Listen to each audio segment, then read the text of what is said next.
ọpẹ́ ló yẹ mí, ojoojúmọ́ ni màá ṣọpẹ́ fún ìfẹ́ tèmi. Ọ̀rẹ́ mi olólùfẹ́ mi, ọpẹ́ ló yẹ mí.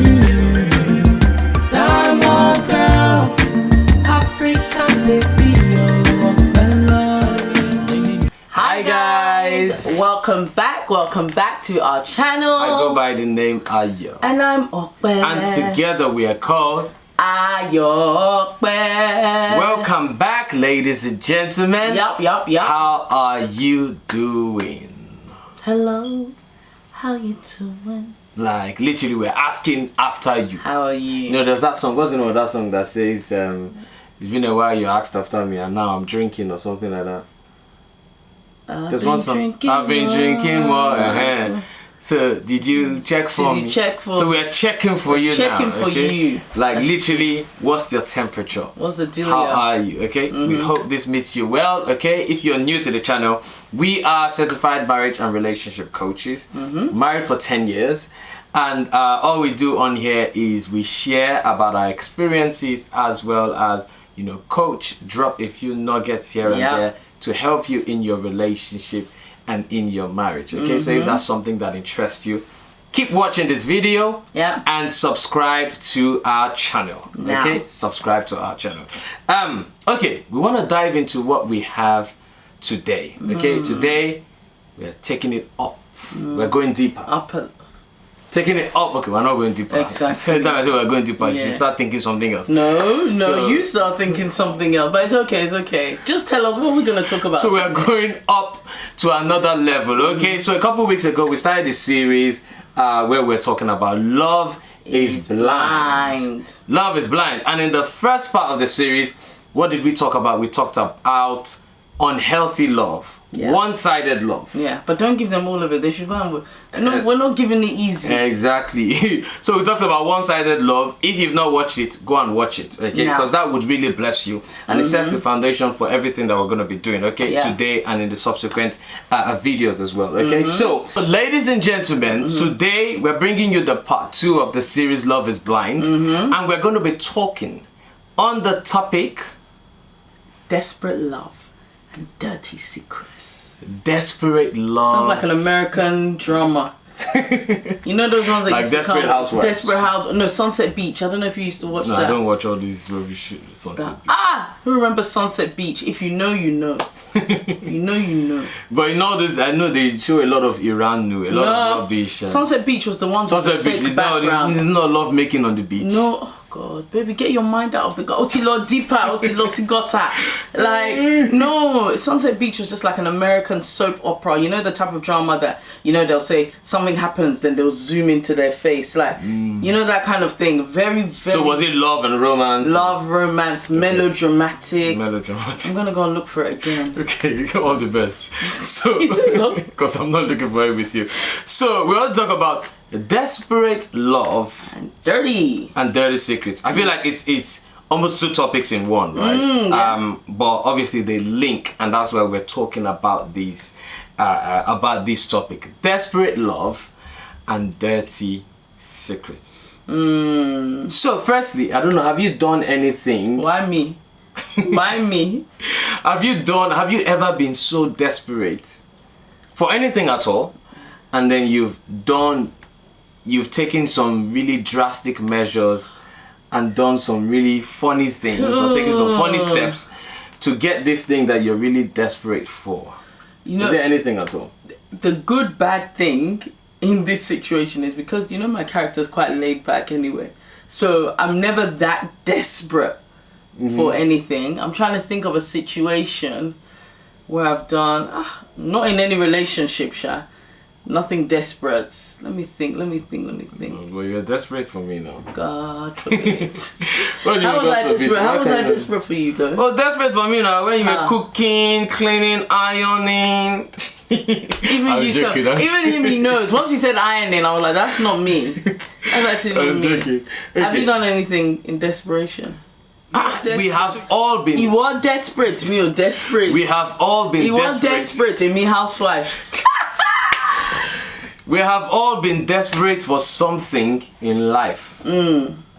But desperation has levels. It's not a bad thing to actually be desperate. Of course, right? baby. So, I mean, generally, we're not even just talking about relationship now, right? So I feel like people are desperate for different things. Some people are so desperate to pass. Yeah. People are so desperate to pass their examinations or desperate to go to the next level. What do they do? They cheat at the examination hall. Some people, they slept with lecturers. Ooh. So do you understand? So I'm so desperate to graduate that I will do anything. You do something drastic. Okay. So I remember the time where I was so desperate for a job. All right. So I don't know if you remember this time. This was before we got married, right? And where I was still applying, it was a purchasing officer job. And I traveled to, I can't remember the place. Far. Very far, like 3 hours. It was raining. I was soaked by the time I got to the interview. I was so desperate when I saw that I wasn't answering the questions correctly, and they were not moved, right? Yeah. You know when you go to an interview, you know when the interviewer is feeling you, right? You know when you're actually smashing the interview. Yeah. So when I saw that I was losing the interview, I started begging. So instead of answering their questions, I was like, please, ma. I lost all my home training. I said, please, ma, please, sir, that you will not regret. I said, please, just give me this job. And I would say, you can even pay me half.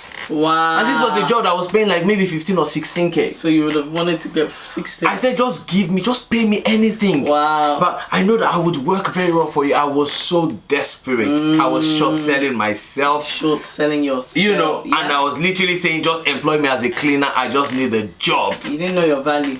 I didn't know my value. Or I forgot. You forgot your value. I forgot that I had a master's degree from the University of Warwick. Come on. That you went to Unilag. That I went to the University of Lagos. Greater Cockeye.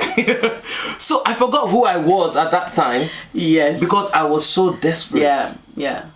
Is this making sense? It is. So in the same way, a lot of people are so desperate for love, desperate for marriage, desperate for children, desperate for husband, desperate for wife, that they forget who they are. And their value. They forget their values. And worth. They forget their worth. Yeah.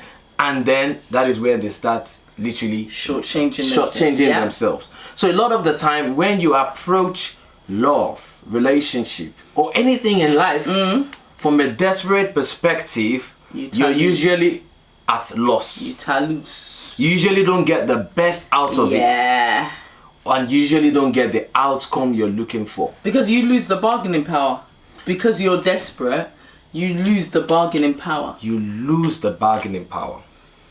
You literally lose your strength. You literally lose the positive side. You lose your power. You lose your say. You lose your voice. Yeah, but the thing is, when you're in that situation, I don't think, like, let's say with you, for instance, did you know that, oh my God, I'm getting desperate right now? Obviously, at that time, I didn't know. It's in hindsight. It's in hindsight, right? Because at that time, I was just like, I'm just showing them that, listen, I can do this job. So there's a difference between a can-do attitude and desperation. Right? So I can go there with a can-do attitude that, listen, there's nothing that I can do. But by the time you start begging, I was literally kneeling down for Oimbo. I was literally begging like for my life, and I feel like they just got a bit like. Of course, because they wanted to call security on me. That's another thing. When you're desperate, when you offer it too much, people even now get scared. Like exactly. So let us now bring this to relationship. Yeah. Side chick, side guy. A lot of the time, people end up being side guy and side chick. Why? Because they're desperate.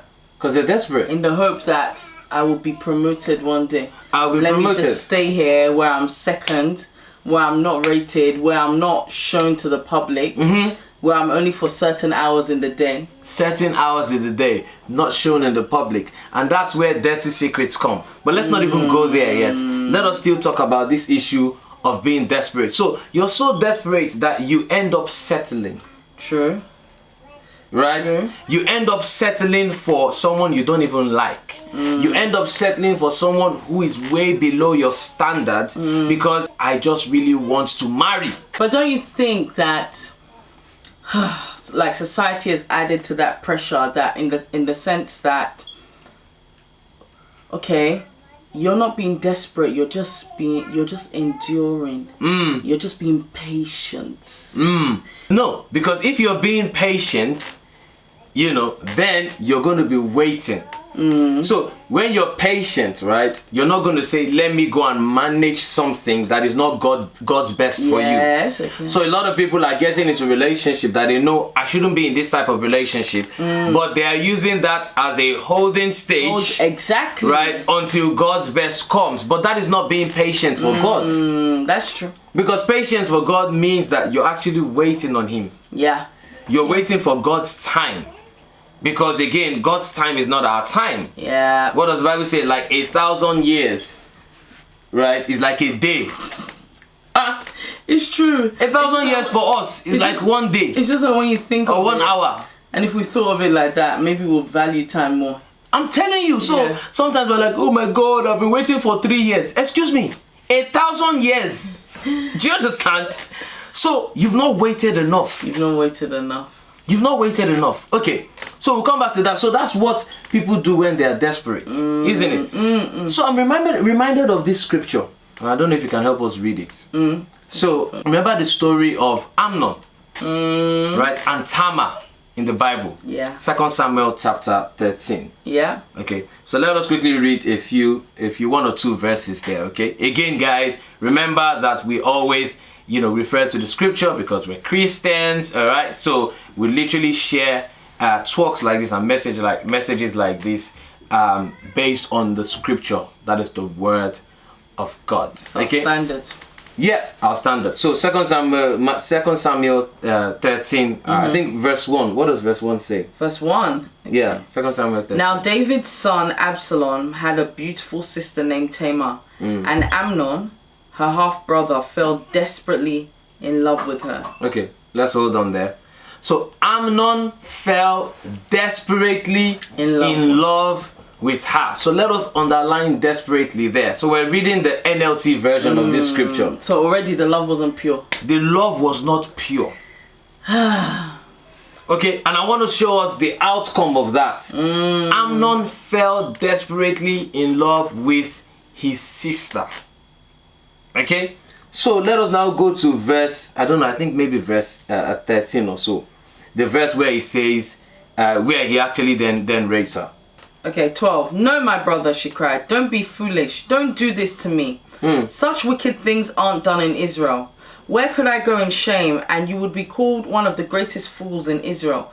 Please, just speak to the king about it, and he will let you marry me. But Amnon wouldn't listen to her. And since he was stronger than she was, he raped her.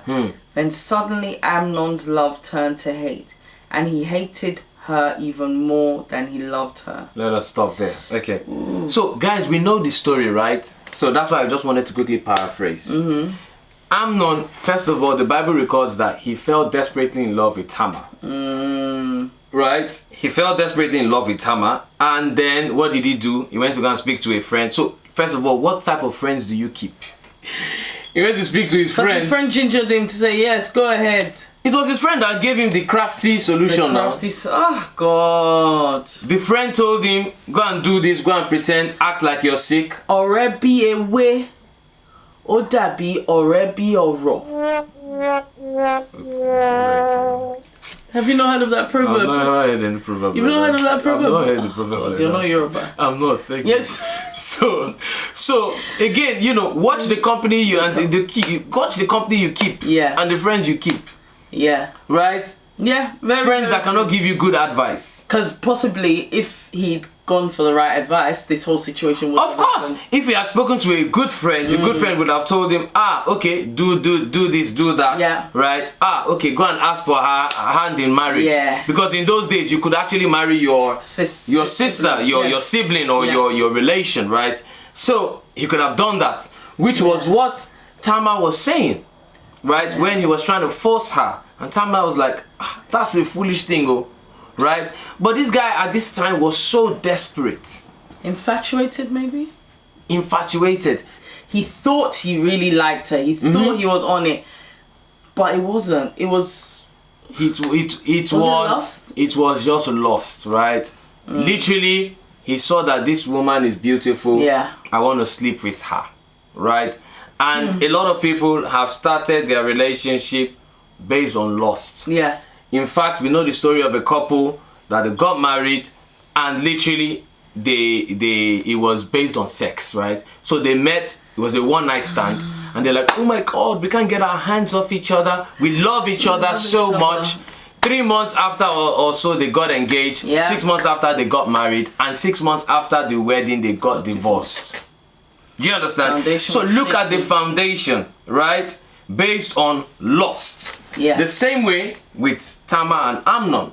Based on lust. And then he went to sleep with it. Anyways, we know the end of the story. The Bible then records that he hated her More than he loved her. That's what happens when you're desperate for love. That's when you're desperately in love. And that's what when you're desperate, don't you notice that things change so quickly? There's no firmness. He didn't take time to not like her anymore. Suddenly, after he'd done it, Yeah. he hated her straight away. Instantly, the Bible records, literally at that moment, as soon as he had slept with her, he hated her. So He with that literally- desperate love, you can be fleeting. That's what I'm saying. So at that time, you're not really in your right yeah. faculties. You're not right in your right thinking faculties. Yeah. You know, please understand this. And that's what we're talking about when love is blind, right? You're not really thinking well. Straight. You're yeah. not thinking straight. Yeah. So at that time, all his brain was saying was grab her, take her. Yeah. Right? So I feel like, again, that's why we talked about patience, right? So first of all, you need to be patient. Okay? Wait for your time. Wait for God's time. Because what do they say? God's time is the best time. Isn't it? Yep. So, if only he waited for his time and for best time, guess what? He probably would have married Tamar Yeah. and you'd just be enjoying sex every night. But that's what you said Beautiful about your, sex, not forceful not sex. forced sex. So yes. So that's why you said what waiting for your time is very key. Because let's put this into context. You know, we're speaking to somebody today, and you might think that, oh God, my clock is ticking, and this guy that I'm not really feeling, he's come my way, but I'm just gonna grab it right now because I'm 35 now, and there's many other 30-year-olds that he can go to. Sis, that's bordering desperation. Because you've already said that you're not feeling him, you're not interested, but you want to just grab it quickly because you're thinking you might lose out. Exactly. Bro, if you're feeling like, I'm desperate for this job, so I'm going to do some back, GBT, yahoo, then we catch you. You know what? It's funny that you say this, right? I remember that time where I was really broke. Oh, guys, I can sit down here and share so many stories. There was one time I was so broke. This was before we met too. I was so broke because since we met, I've never been broke because this woman brought favor into my life. Hallelujah. Just call me favor. That's why the Bible says, whoever finds a wife finds a good thing and obtaineth favor. You know, so I've been, I can't even lie, you know, I've been blessed since this woman came into my life. Okay? So I've never been broke. But this time I was broke, ladies and gentlemen. I was desperate for some cash. And I was literally, because you mentioned this earlier, I was going to do something silly. I had agreed to do it to the deal, but I thank God for the Holy Spirit because that night I slept and I couldn't sleep. You know, I literally woke up when praying. the Holy Spirit does this. The Holy Spirit literally woke me up and said, "Come, what are you doing? Are you okay, bro?" And it's like, get up, you know. I literally started praying. I prayed for like 2 hours that night, and then the next day I literally cancelled the deal. I'll tell you the full story another day. So I cancelled it that time, but I was so desperate that I was about to throw my values. Yeah. Because this was something that was ingrained in me. Exactly. Right from when I was a child. Exactly. Because that scripture, wealth gotten by vanity shall be diminished. You know, so I knew that if you do any fast, quick wealth or whatever, you would lose it. Yes. It will backfire. It will come later to haunt you. Yes. Do you understand? Yes. But at the time where you're desperate, you don't think of that. you're not thinking of these things. Of your values. You're not thinking of what what you've been told. You're not thinking of all the advice that you've been given, because most times you've been given advice. Exactly. Most times you've watched Ayo and Ope videos, even 2-3 times, but still go, yeah. What? Exactly. And I feel like this video is coming at a time because somebody is about to make a decision based on desperation. But the decision that you make based on desperation would usually not give you the outcome that you're looking for. Yeah. They usually have repercussions. So we're telling you now, take this, okay, as the word of God. Do not do it. Don't do it. Do not take that step. Don't do it. Do not follow that plan, because that is not the plan that would yield the results that you want. God's plan is the ultimate plan. So whatever plan you have, you must make sure that it aligns to God's plan. I remember watching, I don't know if you guys, baby, I don't know if you remember this viral like challenge where you put sweets in front of your children. And okay, so this little girl, her parents put it in front of her, and she was saying stuff to herself. It just relates to what you said about losing your values. She was like, don't eat it. It will taste better later. Mummy wouldn't like it. Mummy said no. And sometimes she was desperate for that sweet. This was she even, you know, children, they do this thing. I don't know. I'll show you what you're doing. Like, say I've got something in front of Mickey and Maya. They'll do this thing first. You'll smell it. They'll smell it first. So she smelt it. She danced around it, but she never touched it because she remembered that her value. She remembered what her mum said. And sometimes that's what it needs. Like, she looked almost not normal by talking to herself. She was gingering herself, but that's sometimes what we need when we're desperate. We need that ginger, like, Ope, don't do this. Calm down. Calm down. Danielle, don't sleep with this guy. It's not worth it. You know, David, don't do that. Don't do it. Remember the son of... We all know our parents used to say, remember the son of who you are. And the first child of who you are is a child of God, ladies and gentlemen. So literally remember that, listen, I am God's child. And as God's child, like, you're a chosen generation, a royal priesthood, a holy nation, a peculiar people, right? So that's who you are. So you're royalty. So don't now take yourself from royalty and settle for rags. Come on. Come on. Don't go from... Like, I'm preaching to someone right now. So literally, don't go from royalty to rags. Don't go from riches to rags. Know the son of who you are. Okay? So we're going to round up now, ladies and gentlemen. But you mentioned something very key there, where you talked about that child, okay? And wanting to, you know, take it. But obviously, they decided to wait. So the key, okay, to managing desperation is actually being able to practice delayed gratification. Baby, and you know that thing is from young, you know? Of course! It's actually from young. You can't learn it as an adult. It's a simple thing, as in getting your paycheck and going to spend it all in one day. That is not delayed gratification. Exactly. That's why I said you need to learn it from young. It is a skill. So this is something that you need to practice. I always say that self-control is not a gift. Self-control is a habit that you develop. Yes. Do you understand? Build up daily, right? You build it up daily. So it's not like a lot of people say, oh, I don't have self-control now, but when I get married, I will have self-control. That thing annoys me. So it's just like there's people like, oh my God, they cannot stop cheating. They can't stop looking at the opposite sex. They can't stop doing all of these things because no self-control. But they're like, oh, when I marry, don't worry. Because they feel like some people feel like marriages, you know, those barriers that you go through when you're at the airport screening. They feel like you go through that marriage, you walk through, then you're changed, you're renewed. No. They feel like the marriage title is what is going to literally renew you, renew your mind and everything. Funny thing, wait, baby, let's shock them. It will even you'll have more arrows. You'll have more temptations. Of course. You'll have more challenges. So anything that you need to practice or you want to practice in relationship or in marriage, you need to practice whilst you're single. Now. So your singleness, all right, again, we always say is a time for your preparation, okay, for everything that God wants you to do. Okay, that is marriage, your future, your career, or whatnot. So all of that delayed gratification are part of the things that you need to practice now. Yes.